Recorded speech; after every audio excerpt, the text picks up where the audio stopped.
BK paper, time management, कितने घंटे का पेपर रहता है नॉर्मली? 3 आवर का पेपर रहता है।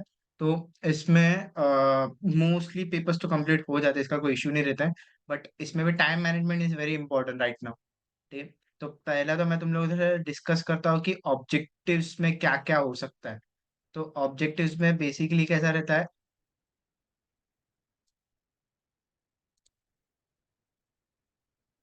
देखो, ऑब्जेक्टिव्स में ना तुम लोग को 4 टाइप में डिवाइड होगा। ठीक है। पहला रहेगा तुम लोग को, पहला रह सकता है फॉर एग्जांपल चूज ऑल्टरनेटिव करके रहेगा।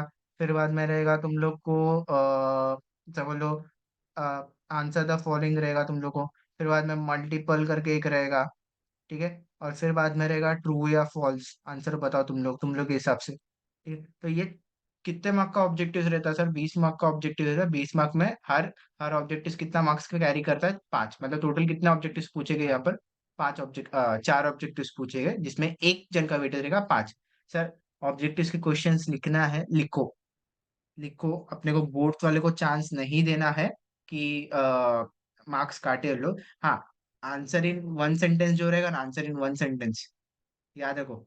वन सेंटेंस वाला जो भी रहेगा ना, मतलब वो भी लिखना है तुम लोगों को। बट आंसर द फॉलोइंग जो है ना, फॉलोइंग वाला उसका क्वेश्चन मत लिखते बैठना, याद रखना।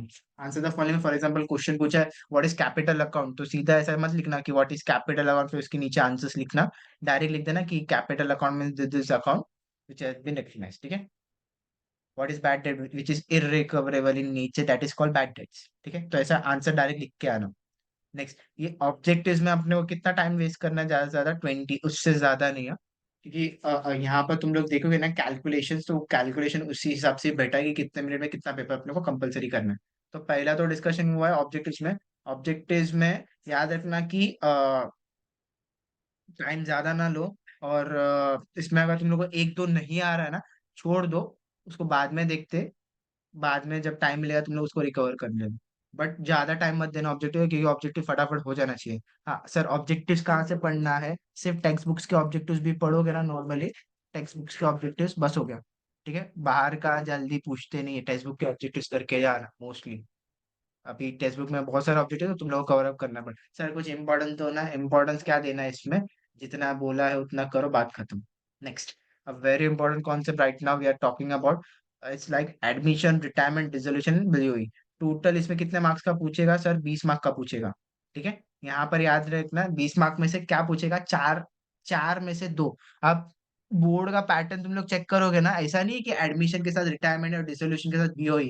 ये लोग का बोर्ड का पैटर्न कैसा है? एडमिशन के साथ ये लोग डिसोल्यूशन भी पूछ सकते हैं, रिटायरमेंट के साथ ये लोग बीओई भी पूछ सकते हैं। तो ऐसा जरूरी नहीं है कि एडमिशन के साथ ही ये लोग रिटायरमेंट पूछेगा और डिसोल्यूशन के साथ ये लोग बीओई पूछेगा। पहले का पैटर्न ऐसा था तो पूछते थे, बट अभी का पेपर पैटर्न चेंज हुआ है। तो बहुत सारे प्रोफेसर क्या बोलते हैं, इसके साथ ये करके जाओ, इसके साथ ये करके जाओ ना, ऐसा नहीं। नॉर्मली क्या करना है, अगर तुम लोग का एडमिशन आ रहा है तो रिटायरमेंट भी आना चाहिए। भी दोनों का कॉन्सेप्ट सेम है। एडमिशन में एक पार्टनर आता है, रिटायरमेंट में एक पार्टनर जाता है। इतना कॉन्सेप्ट क्लियर रखो।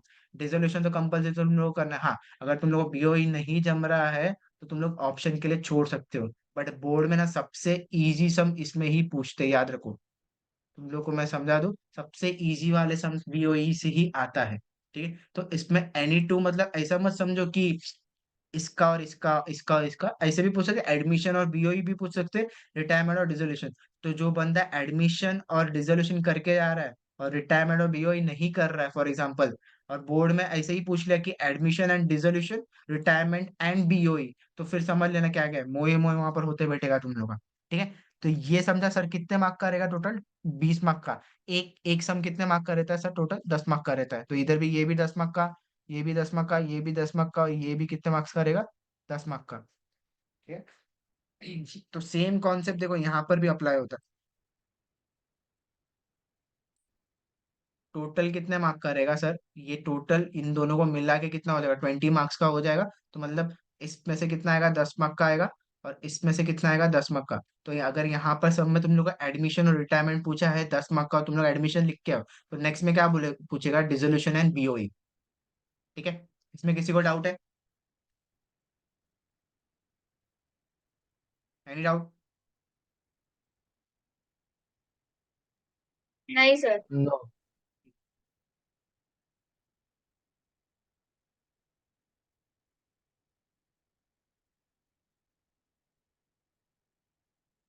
नेक्स्ट। हाँ।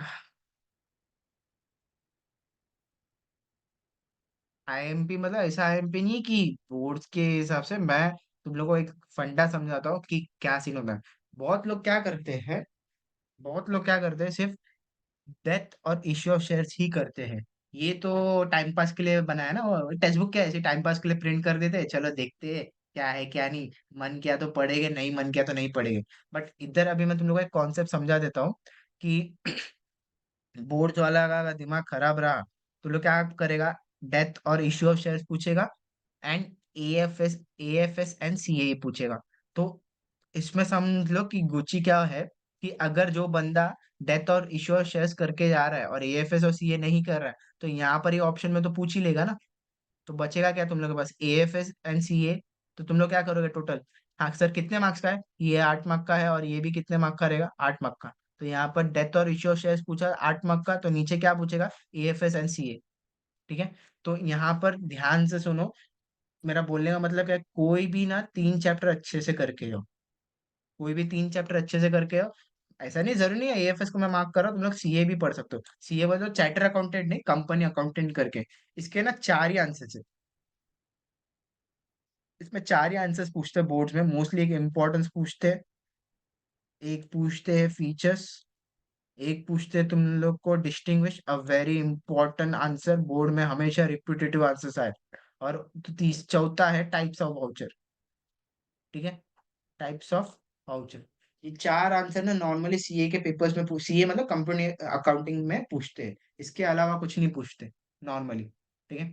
तो इसमें एक सिनेरियो तुम लोग दिमाग में बिठा लो कि 4 आंसर भी कर लिया बस हो गया, हाँ सर ये एएफएस नहीं जम रहा तो मत करके जाओ, चलेगा, नॉट एन इश्यू। जम रहा तो ठीक, नहीं जम रहा तो भी चलेगा। बट याद रखो कितने कितने मार्क्स का कैरी कर रहा है, 8 मार्क्स का। तो मेरा बोलने का मतलब क्या है, डेथ और इश्यू ऑफ शेयर्स के भरोसे मत जाना, एक एक्स्ट्रा एडिशनल चैप्टर भी करके जाना। यहाँ पर भी एडमिशन और रिजोल्यूशन के भरोसे मत जाना, एक एडिशनल चैप्टर करके जाना, याद रखना। मिनट्स जो मैंने दिया हो उस मैंने बहुत सोचे समझे से किया हो। सर टैली नहीं हो रहा है, सबसे बड़ा क्वेश्चन तुम लोग के दिमाग में आ रहा है। देखो, मैं तो बोलता हूँ कि अगर तुम लोग को स्टार्टिंग से टैली नहीं करना है तो भी चलेगा। ठीक है सर, ऐसा कोई सर स्टार्टिंग टैली में तो मार्क्स रहता है ना सर, ऐसा कैसा चले। टैली में कितना मार्क्स रहता है नॉर्मली पता है तुम लोग को, टैली में, मैं बोल रहा हूँ तुम लोग को, रुको। टैली में ज्यादा से ज्यादा नहीं ही होगा तो तुम लोग का कितना मार्क्स कटता है, नॉर्मली 2 से 3 मार्क ही कटता है। ठीक है, ऐसा नहीं सर 5 मार्क 10 मार्क कटेगा, ऐसा नहीं होता। टैली वो नहीं भी हुआ तो मार्क्स में, पोस्टिंग का तो मार्क्स मिलेगा ही ना तुम लोग। तो मेरा सजेशन ये रहेगा, अगर तुम लोग फॉर एंड फॉर अच्छा श्योर हो कि मेरा पेपर अच्छा जा रहा है, मतलब सम्स बराबर किया हो, तो तुम लोग टैली कर लेना तभी। नहीं तो सब सम का टैली तुम लोग लास्ट में भी कर सकते हो। फुकड़ में क्या होता है, बच्चे लोग क्या करते हैं, तुम लोग का भी माइंडसेट थोड़ा बहुत ये इशू होएगा, एडमिशन टैली नहीं हुआ, अभी मेरा आगे रिजोल्यूशन टैली होगा कि नहीं, तो तुम लोग बर्डन लेते हो। ठीक है, तो ये बर्डन स्ट्रेस रिलीज करने के हिसाब से मैं तो बोलता हूँ कि टैली नहीं भी करोगे तो चलेगा, एंड ऑफ दी वक्त तुम लोग कर लेना, क्योंकि टैली में थोड़ा टाइम लगता है। तुम लोग खुद एक बार देख लेना, जब तुम लोग पेपर सॉल्व करोगे टैली में, तुम लोग कम से कम ना 5 मिनट तो लगता ही है टैली में करने के लिए, कि सर पीएनएल टोटल करने का है, फिर पार्टनर्स कैपिटल टोटल करना है, फिर कैपिटल और सॉरी लाइबिलिटी और असेट का टोटल करूंगा, तब जाके मेरा टैली अमाउंट मैच होगा। ठीक है, तो मैं, मेरे हिसाब से सजेशन ये रहेगा कि टैली करोगे तो भी ठीक, टैली अगर एंड ऑफ द पेपर मतलब जब तुम लोग के पास टाइम बचेगा तब तुम लोग टैली भी कर सकते हो। इसमें क्या होता है, तुम लोग ये नीचे वाले पेपर्स के ना टाइम्स कम होने लगते हैं, तो जो तुम लोग को टाइमिंग देना उसके हिसाब से, टाइमिंग के हिसाब से भी चलो। हाँ ऐसा नहीं कि 10 बार मैं घड़ी देख रहा हूँ और इस टाइम जा रहा है, टाइम जा रहा है, घड़ी को साइड में रखो, मैं खाली समझा रहा हूँ कि कितना टाइम एक सम के पीछे लगना चाहिए। अगर तुम लोग बीओई कर रहे हो, बीओई में ना सीन क्या होता है पता है, कितने मिनट में सम हो जाता है पता है, 10 मिनट में सम हो जाता है। इसका एक बेनिफिट बहुत अच्छा है, बीओई का एक बेनिफिट क्या है, छोटा सम रहता है, जनरल एंट्री पास करना, लेजर पर करना है, 10 मिनट में सम सम हो जाएगा। तो यहाँ पर तुम लोग का 25 मिनट का टाइम था, 10 मिनट में कंप्लीट हो जा रहा है। ठीक है, तो 15 मिनट यहाँ पर तुम लोग को एक्स्ट्रा मिल रहा है। नेक्स्ट इधर भी देखो, डेथ भी ना नॉर्मली 15 मिनट में हो जाता है, 20 मिनट में ना एक्सपैंड एक्सटेंशन टाइम दिया हूँ। इश्यू ऑफ शेयर भी तुम लोग खुद करोगे, तुम लोग खुद ही देखो सर 15 मिनट में तो सम हो ही जाता है सर। उसके बाद एएफएस थोड़ा टाइम कंज्यूमिंग रहते हैं, सम्स डिपेंड करता है कि कौन सा सम्स पूछ रहे हैं। And C is like a theory, तुम लोग को इसमें क्या करना है, नहीं समझे तो क्या फेकम फाक। तो थियरी में तो टाइम लगता है पेपर लिखने को, वो तुम लोग के हिसाब से टाइम मैनेजमेंट। हाँ मैक्स 20 मिनट में हो जाता है दोनों। इसमें किसी को डाउट? नहीं सर। Now very important.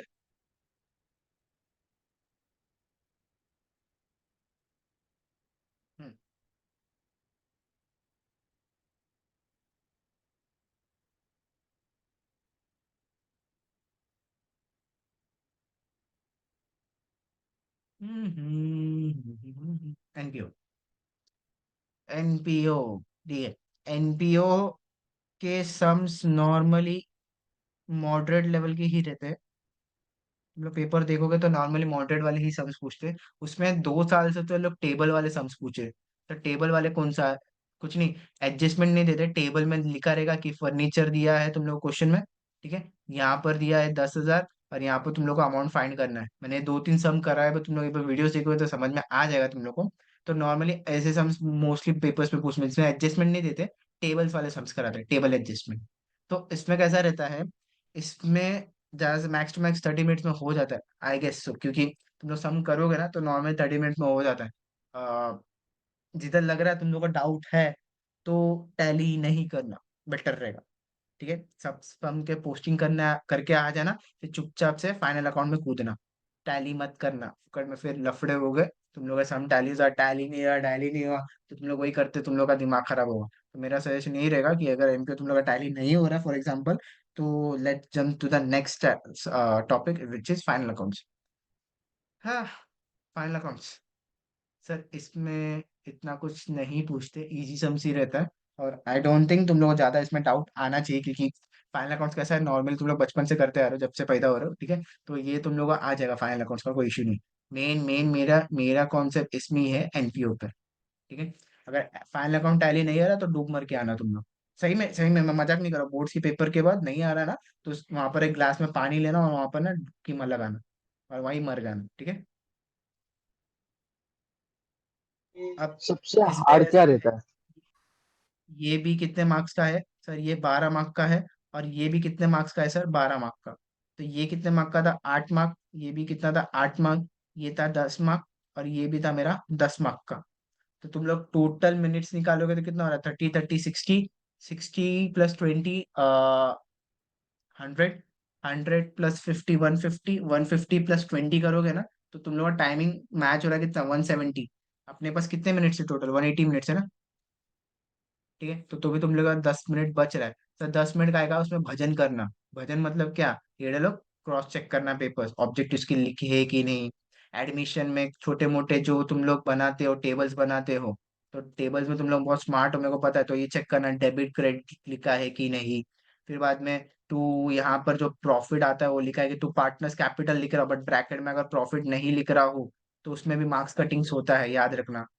ठीक है, ये सब छोटे छोटे मिस्टेक्स ध्यान देना। हाँ, असेट और लाइबिलिटीज में मैंने डेबिट और क्रेडिट लिखा है कि नहीं, बराबर ना। ये भी चेक करना असेट एंड लाइबिलिटीज में। अगर ये किया ना, उधर ही आके मारूंगा मैं तुम लोग को, याद होगा, असेट और लाइबिलिटीज में डेबिट क्रेडिट नहीं आता है। ठीक है, तो ये सब छोटे छोटे मिस्टेक याद रखना। जर्नल एंट्रीज अगर तुम लोग बना रहे हो, जर्नल एंट्रीज में मैंने एलएफ के कॉलम्स बनाए हैं कि नहीं, यहाँ पर डेबिट लिखा है, यहाँ पर क्रेडिट लिखा है, हाँ। वेरी इंपॉर्टेंट थिंग, स्टार्टिंग में इन द बुक्स लिखना इज वेरी इंपॉर्टेंट। याद रखना, इन द बुक्स लिखना इज वेरी इंपॉर्टेंट। तो ये सब छोटे छोटे चीज तुम लोग 10 मिनट में क्रॉस चेक कर सकते हो, तो ये क्रॉस चेक करने के लिए मैंने टाइम रखा तुम लोग के लिए। नेक्स्ट, बाकी सब कुछ नहीं, बाकी सब तो नॉर्मल ही है।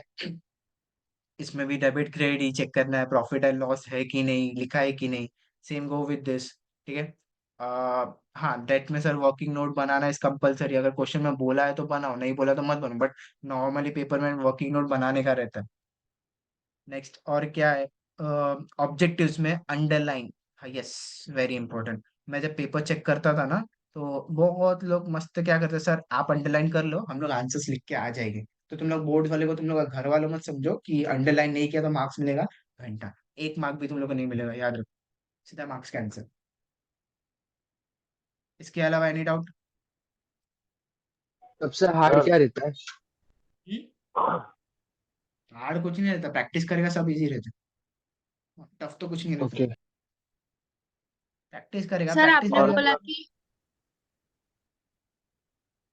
हाँ बोल। ऑब्जेक्टिव्स में क्वेश्चंस लिखना है ना, पर अगर एमसीक्यूज आया तो वो कैसे करे? एमसीक्यूज में क्या क्वेश्चन पूछेगा?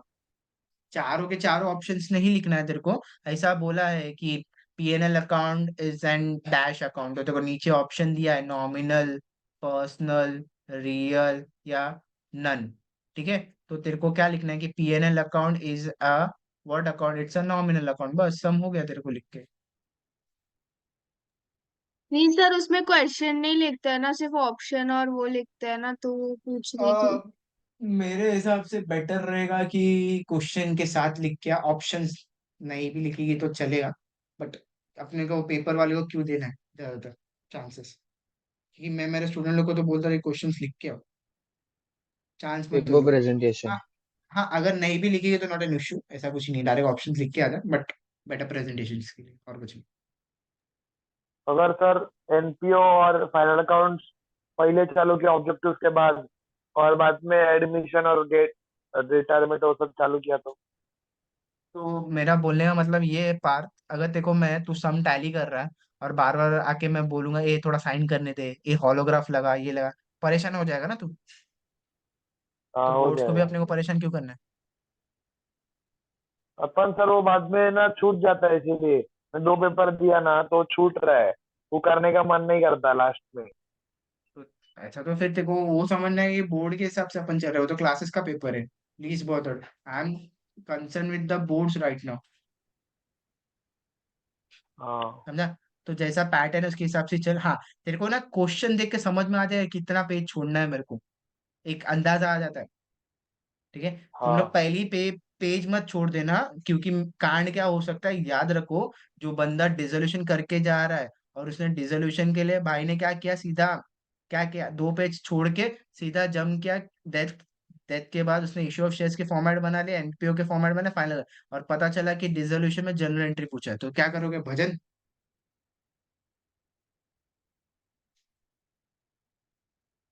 समझा क्या क्या बोल रहा हूँ मैं? तुम लोग ये कैलकुलेशन मत लगाना। समझा। नेक्स्ट। Paper presentation. तो अभी क्या बताया मैं इतने दिन तक? वो तो टाइमिंग्स था ना पेपर हाँ, पेपर प्रेजेंटेशन। प्रेजेंटेशन में क्या, पेपर प्रेजेंटेशन में इतना कुछ नहीं है। डिस्कस वही करने का था कि एडमिशन में जब हम लोग बनाते हैं, तो एडमिशन में अपन 3 अकाउंट बनाते हैं, डिपेंड करता है कि कितने अकाउंट बनता है। ठीक है, तो यहाँ पर बैलेंस शीट बनता है, यहाँ पर तुम लोग का पार्टनर्स कैपिटल बनता है, और यहाँ पर तुम लोग का पीएनएल एडजस्टमेंट बनता है। और एक बैलेंस शीट में नीचे क्या बनता है, कैश अकाउंट बनता है, कैश और बैंक। तो पेपर प्रेजेंटेशन क्या है, यहाँ पर तुम लोग चेक कर लो, डेबिट लिखा हो, क्रेडिट लिखा हो, यहाँ पर भी डेबिट लिखा हो, क्रेडिट लिखा हो।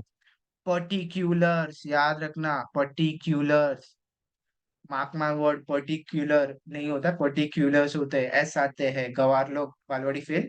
ठीक है, उसके बाद अगर कोई कैपिटल है ए बी सी, तो एबीसी मत लिख के आना, नीचे अमाउंट भी लिख के आना, उसके अमाउंट अमाउंट अमाउंट करके, तो ये पेपर प्रेजेंटेशन में अच्छा खासा तुम लोगों को समझेगा।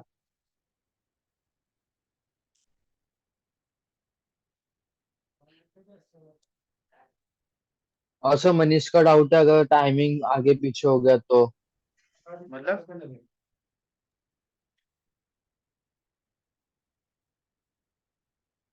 टाइमिंग आगे पीछे हो गया मतलब उसकी गाड़ी वाड़ी क्या, ट्रेन है क्या?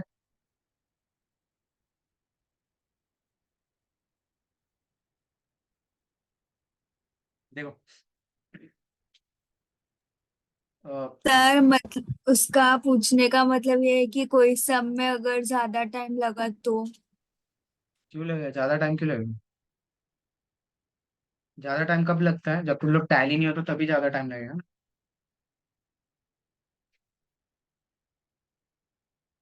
बराबर ना? बरोबर बरोबर। क्योंकि तुम लोग के स्पीड पे तुम लोग का डिपेंड होता है ना। वो बोल रहे लाइक कोई एडजस्टमेंट में अटक गए तो? एडजस्टमेंट देखो, एडजस्टमेंट में तुम लोग को सीधा उस दिन ही समझाया था कि अगर एक एडजस्टमेंट तुम लोग को पता है कि डेबिट होगा, दूसरा एडजस्टमेंट तो 101% पता रहना चाहिए क्रेडिट ही होएगा। ठीक है, या तो एक डेबिट हो रहा है तो दूसरा डेबिट भी हो सकता है, बट इसका कॉन्सेप्ट क्या है, अगर एक डेबिट इंक्रीज हो रहा है तो दूसरा डेबिट क्या होगा, डिक्रीज होगा। ठीक है, ये इसको ऐसा याद रखने का, डिमांड की तरह, डिमांड चैप्टर की तरह, प्राइस इंक्रीजेस डिमांड डिक्रीजेस, बराबर। और इसको कैसा याद रखने का, सप्लाई चैप्टर की तरह। कैसा है, इसमें कैसा रहता है सर, इसमें जैसा ये रिएक्ट करेगा, डेबिट इंक्रीज हो रहा है तो मेरा क्या होगा, क्रेडिट भी इंक्रीज होगा। तुम लोग कोई भी एडजस्टमेंट उठा के देख लो, कोई भी एडजस्टमेंट मेरे को पूछो, मैं तुम लोग को समझा दूंगा कि किधर फंडा है। या तो एक डेबिट इंक्रीज हो रहा है, या तो एक डेबिट डिक्रीज हो रहा है। पूछो, अगर डाउट रहेगा तो पूछो, मैं समझाता हूँ उसको एडजस्टमेंट में। Salary prepaid. सैलरी प्रीपेड, इसका दो इफेक्ट अपन क्या करते हैं। सैलरी में पीएनएल में होएगा और बैलेंस शीट में होता है। तो मतलब एक डेबिट बढ़ा, एक डेबिट कम हुआ और एक डेबिट बढ़ा ना। एसेट्स, हाँ ठीक है। बराबर, पहला इफेक्ट तुम लोग क्या लिखते हो, असेट्स में लिखते हो, और दूसरा इफेक्ट किधर लिखते हो सर, पीएनएल के किधर अपन लिखते हैं, डेबिट। बट उधर से क्या करते हैं अपन, माइनस करते हैं ना प्रीपेड को। Yes yes. तो एक डेबिट कम हुआ और दूसरा डेबिट बढ़ा, असेट मतलब डेबिट, तो देखो सिनारियो इधर ही हो गया, एक डेबिट डिक्रीज हुआ, दूसरा डेबिट इंक्रीज हुआ। नेक्स्ट, बोल बोल मनीष बोल जरा, तेरे को ही डाउट है ना ये। अगर वो मुंह खोलेगा तो लीव हो जाएगा। ऐसा क्या भर के रखा मुंह में उसने। क्या पता, नेक्स्ट, वो ही बोल रहा है ऐसा। Standing salary. क्या,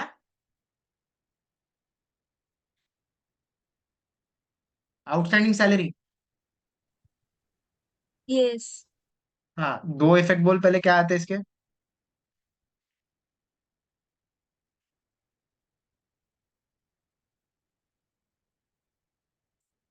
add to salary and liability.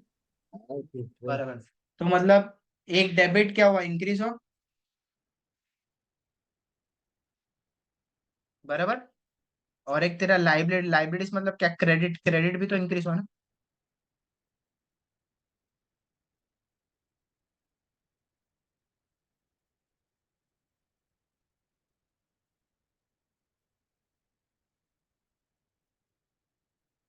Rishabh bouncer,